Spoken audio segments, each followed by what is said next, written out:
لا تقنطوا من رحمة الله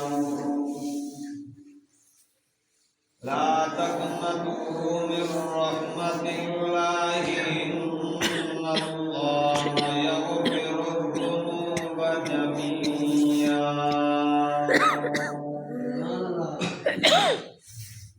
قال النبي صلى الله عليه وسلم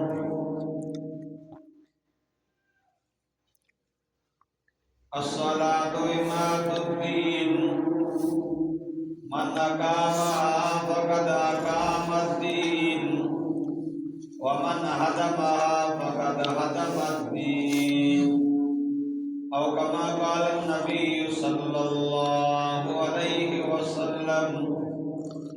إن الله وملائكته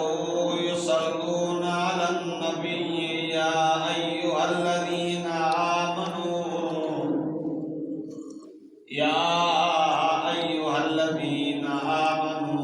صلوا عليه وسلموا تسليما سبحان الله اللهم صل على